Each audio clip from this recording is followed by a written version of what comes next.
eu não deveria ter me casado com uma velha como você. Mulheres mais jovens são definitivamente melhores. Eu me sinto envergonhado de ser visto com uma mulher como você, uma senhora. Se ao menos eu pudesse voltar no tempo, eu reorganizaria minha vida. Essas foram as palavras ditas pelo meu ex-marido, Paulo, há 10 anos, quando ainda estávamos casados. Eu sou Jennifer, tenho 48 anos. Aos 33 anos, me casei com Paulo, que era 5 anos mais novo do que eu. Trabalho como enfermeira e foi lá onde conheci Paulo, no hospital. Ele acabará de concluir seu estágio médico e estava cheio de perguntas. Paulo sempre vinha até mim em busca de conselhos, e sua inocência e dependência de mim me faziam querer apoiá-lo, apesar da diferença de idade e dos nossos diferentes papéis profissionais. Eu era enfermeira e ele médico. Acabamos conversando todos os dias, e eventualmente começamos a namorar naturalmente. Embora eu estivesse inicialmente preocupada com nossa diferença de idade, Paulo parecia completamente indiferente a isso e, com o tempo, parei de me preocupar também. 2 anos depois, nos casamos. No entanto, após 5 anos de casamento, Paulo começou a proferir comentários dolorosos, dizendo que deveria ter se casado com uma mulher mais jovem. No hospital, ele conversava abertamente e ria com as enfermeiras mais jovens, mas eu escolhi fechar os olhos para isso. Afinal, era o nosso local de trabalho. Mas um dia, descobri a infidelidade de Paulo. Seu caso era com uma ex-paciente, alguém que eu nunca havia conhecido devido ao fato de trabalharmos em departamentos diferentes. Ela era uma mulher 10 anos mais jovem do que eu. Com uma mulher mais velha como você, é improvável que tenhamos filhos. Ela já está carregando meu filho. Espere, o quê? Paulo disse isso com uma risada, como se seu caso fosse perfeitamente justificado. Eu não conseguia mais ficar com um homem assim, então concordei com o divórcio. Naturalmente, informei tanto Paulo quanto sua nova parceira que eu estaria buscando pensão alimentícia, o que enfureceu Paulo como um fogo ardente. Eu estive casado com uma velha como você por 5 anos e você chama isso de pensão alimentícia? Eu deveria receber uma recompensa por ter aguentado isso. Ele vociferou com mais intensidade do que eu havia imaginado. Apesar de ser o infiel, parecia que Paulo não havia considerado a possibilidade de pensão alimentícia. Até mesmo seu pai entrou em contato comigo, mas ele simplesmente ignorou os erros do filho, dizendo que é natural para jovens serem atraídos por mulheres mais jovens. Fiquei chocada com a falta de reconhecimento dele.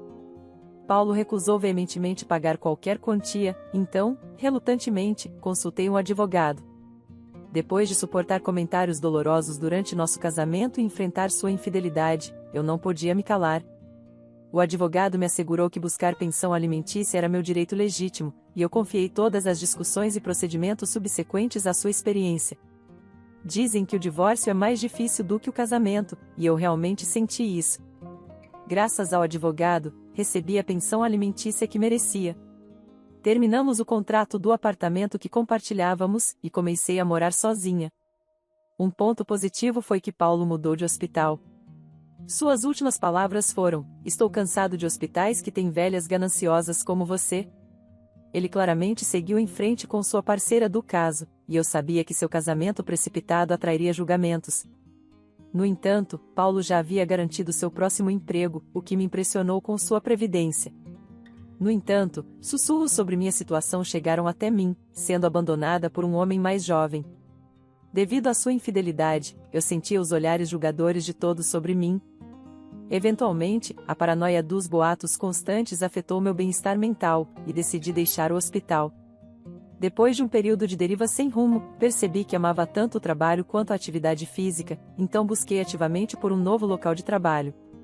Felizmente, uma pequena clínica de maternidade, a 2 estações de distância de minha residência atual, estava contratando enfermeiras.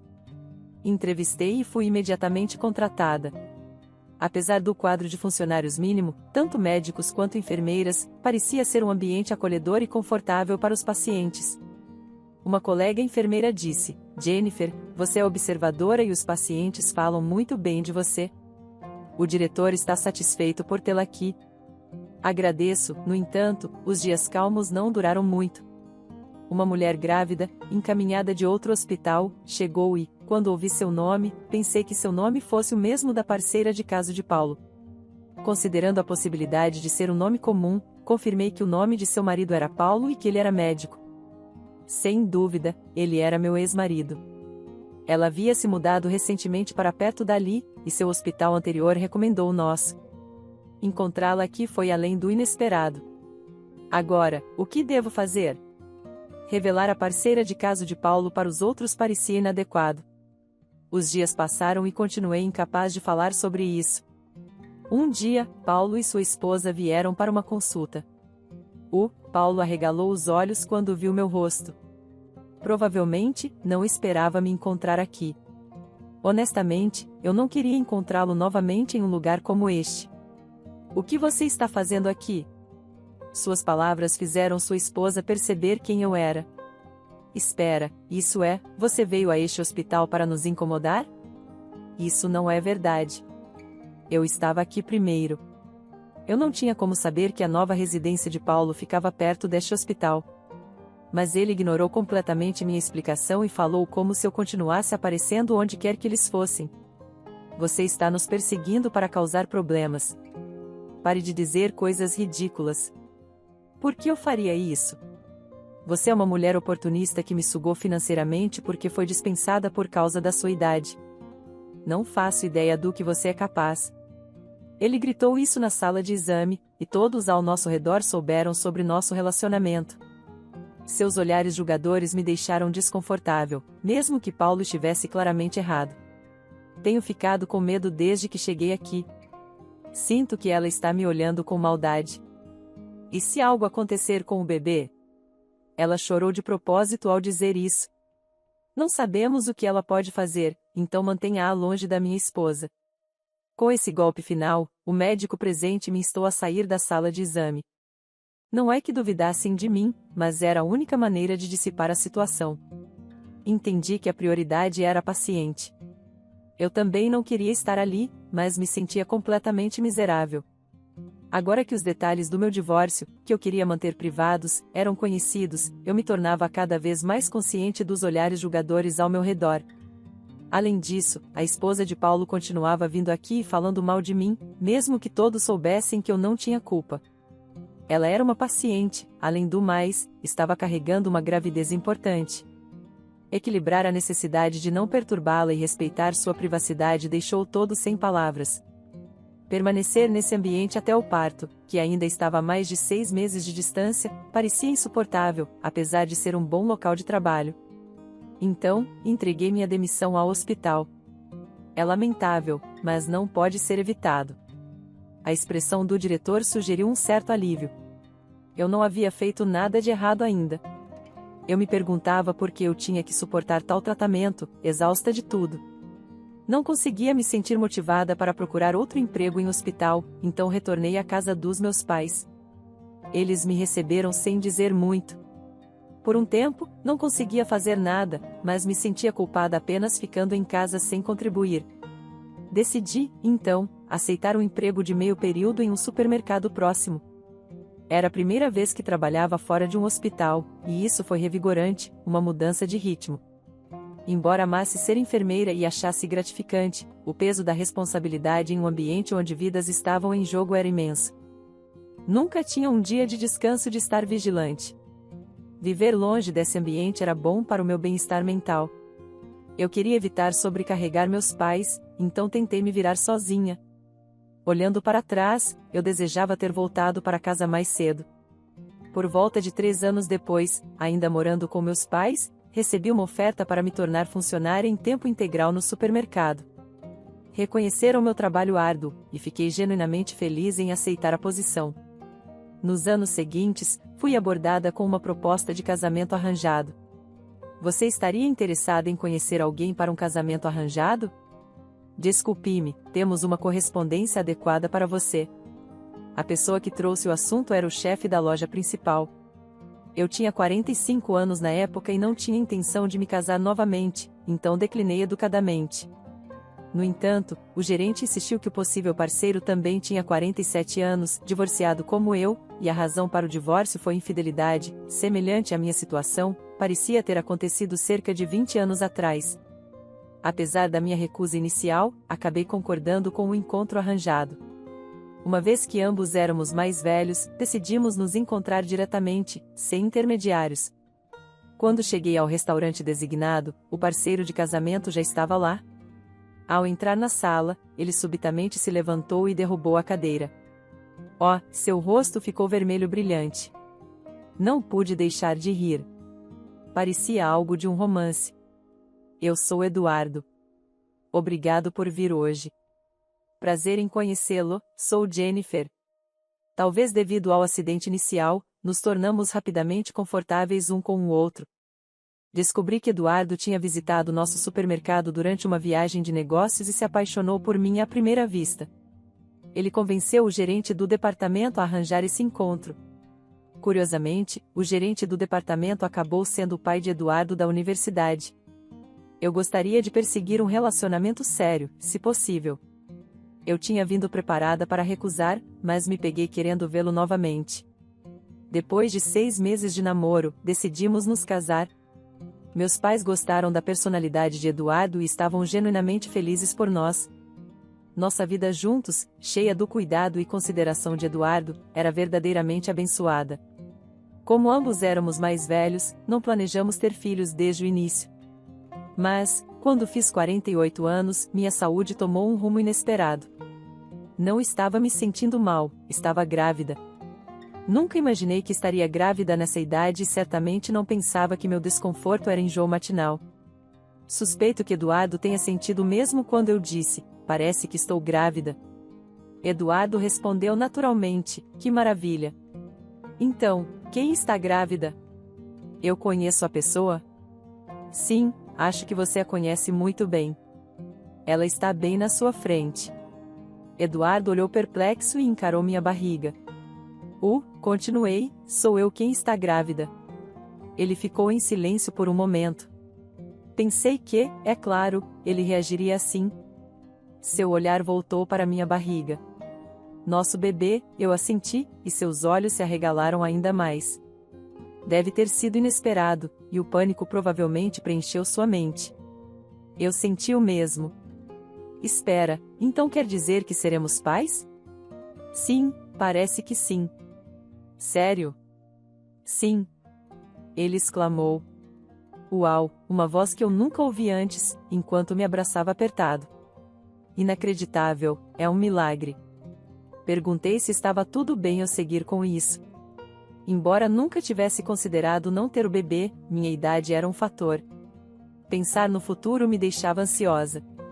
Mesmo no hospital, eles perguntaram, o que você vai fazer? Eu entendia que a idade materna avançada trazia riscos tanto para a mãe quanto para a criança. Nem todos concordariam com nossa decisão. As pessoas poderiam questionar quantos anos teríamos quando nosso filho completasse 20 anos. A incerteza da paternidade nessa idade também me preocupava. Ainda assim, não suportava a ideia de encerrar uma vida que já havia se enraizado. O que você está dizendo? Claro que é natural. Sua resposta imediata me deixou feliz. Eu acreditava que refletia os sentimentos genuínos de Eduardo. No entanto, depois de um tempo, ele começou a se preocupar com minha saúde. Até para um homem como Eduardo, eu podia imaginar os desafios potenciais. Discutimos isso detalhadamente, e nosso desejo de ter o bebê permaneceu inalterado. Começamos os preparativos com a orientação do médico. Nossos pais ficaram surpresos e preocupados, mas genuinamente felizes. E assim ficou decidido que eu daria à luz em um grande hospital bem equipado. O obstetra era um médico muito atencioso e competente, o que era reconfortante. Em um dos dias de consulta pré-natal, não apenas o obstetra, mas também o médico de medicina interna veio por precaução extra. Eduardo também deveria estar lá, mas infelizmente ele teve um trabalho urgente e não pôde comparecer. Então, entrei na sala de exame sozinha. Para minha surpresa, lá estava meu ex-marido, Paulo. Honestamente, encontrá-lo novamente em um lugar assim parecia inacreditável. Sério? Você é uma mulher grávida de 48 anos. É impossível dar à luz com sua idade, ele explodiu em risos. O obstetra e a enfermeira presentes tinham expressões perplexas, mas Paulo não prestou atenção. Você não tem o direito de dizer essas coisas. Estou apenas preocupado. Uma vovó engravidar. É nojento. É assim que você trata os pacientes? Mesmo sem a ansiedade que as mulheres grávidas já enfrentam, dizer palavras tão dolorosas é inacreditável. E você se chama de médico. Por que está se comportando assim? Além disso, este hospital atende principalmente celebridades. Você nem percebeu isso? Seria melhor para você sair antes de passar vergonha. Doutor, vou sair sem que me digam. Dar à luz em um hospital onde médicos como você trabalham, de jeito nenhum. Sim, apenas vá. Doutor, essa senhora é a esposa do filho do doador significativo do grupo Taylor, para ser precisa. Você pode não conhecê-la, já que é novo aqui. Isso não pode ser verdade, mas ela é minha. Somos completos estranhos. No entanto, seus comentários recentes estavam totalmente fora de linha, como a senhora Taylor disse. É difícil acreditar que um médico diria coisas assim. Desculpe por estar atrasado, minha esposa estava. A tensão na sala era palpável. Eduardo parecia sentir algo, observando minha expressão irritada, o rosto pálido de Paulo e a atmosfera geral. O que há de errado? Fui informado por este médico, Paulo, que é nojento dar à luz aos 48 anos. Ao ouvir essas palavras, a expressão de Eduardo mudou instantaneamente, e quando eu disse Paulo, ele provavelmente percebeu que esse homem era meu ex-marido, Paulo. Eu havia lhe contado sobre meu casamento anterior, e ele sabia o nome e a profissão de Paulo. Você é o Paulo, certo? Você insultou minha esposa. Não, como você pode insultar um paciente assim? Que tipo de hospital é esse? Não consigo confiar neste hospital com minha preciosa esposa e meu filho ainda não nascido, disse Paulo enquanto a enfermeira que havia saído anteriormente voltou com o diretor, Sr. Taylor. Ouvi dizer que houve grosseria, mas diretor, pensei que este fosse um hospital confiável porque meu pai o recomendou, mas não sabia que tinha um médico assim. Parece que escolhi o hospital errado. Sinto muito, muito mesmo. Não é verdade. Este homem não é nosso médico, respondeu o diretor. Acabei de demiti-lo, diretor. O que você? Eu não sabia que ele era assim. Eu só o deixei entrar porque um amigo me pediu. Não precisamos de um médico que cospe insultos. Ele nunca mais aparecerá na frente do Sr. Taylor novamente. Ei, diretor, o que você está dizendo? Cale a boca e fique quieto. Saia daqui agora mesmo. Nunca mais se aproxime de nosso hospital novamente. Ao ouvir as palavras do diretor, não vou embora, Paulo foi arrastado para fora do corredor pelo obstetra que estava presente. O diretor pediu desculpas tão sinceramente que recuperamos nossa compostura e nos sentamos novamente. Mas Eduardo ainda estava furioso e perguntou: você o expulsou porque meu pai doou para este hospital? Se não, você deixaria um médico assim fazer o que quiser? O diretor balançou a cabeça e disse não para as palavras de Eduardo. Na verdade, Paulo havia estado neste hospital por apenas uma semana. O pai de Paulo era colega de classe do diretor e eles tiveram uma reunião outro dia, e ele pediu para ele contratar seu filho. Ele não tinha ideia de que ele era assim, e ele parecia verdadeiramente arrependido. Nem todos os médicos deste hospital eram como Paulo, o obstetra responsável era um médico muito bom. Se Paulo não estivesse lá, eu gostaria de dar à luz aqui, eu disse, e Eduardo concordou. O pai de Eduardo era presidente de uma grande empresa com filiais em todo o país e ele doava parte de seus lucros para instalações médicas e de bem-estar. Sua mãe havia ficado gravemente doente quando era jovem e tinha sido cuidada por este hospital, então ele doou muito dinheiro. Foi por isso que seu pai recomendou este hospital para o meu parto. Alguns dias depois, Paulo entrou em contato comigo e me implorou para pedir ao diretor para contratá-lo de volta. Se você pedir por ele, talvez ele reconsidere. Ele frequentemente ofendia os pacientes com sua atitude arrogante e pulava de um hospital para outro. Eu não conseguia acreditar que ele continuava cometendo os mesmos erros. Seu pai havia dito a ele que, se ele fosse demitido novamente, não teria futuro. Mas eu não pude deixar de me perguntar se a indulgência de seu pai o tornará um homem assim. Eduardo estava ao meu lado quando Paulo ligou. Ele pegou o telefone de mim e gritou com Paulo, ameaçando denunciá-lo à polícia por assédio se ele voltasse a me contatar ou se aproximasse de mim novamente. Ele deve ter ficado assustado, porque nunca mais ligou. Algum tempo depois, parei em uma loja de conveniência a caminho de volta do hospital e vi Paulo trabalhando lá. Aparentemente, nenhum hospital o contrataria mais. Ele estava chorando copiosamente, dizendo que sua esposa e filho o haviam deixado, mas eu não senti nenhuma simpatia por ele. Decidi apenas evitar aquela loja de conveniência. No ano seguinte, dei à luz uma menina saudável. Ela era tão adorável. Eu prometi criá-la com amor e responsabilidade, não importa o que acontecesse, mas Eduardo estava encantado com ela desde o momento em que ela nasceu. Ele parecia ser um pai muito doce. Como você gostou dessa história? Por favor, inscreva-se em nosso canal. Nos vemos no próximo vídeo.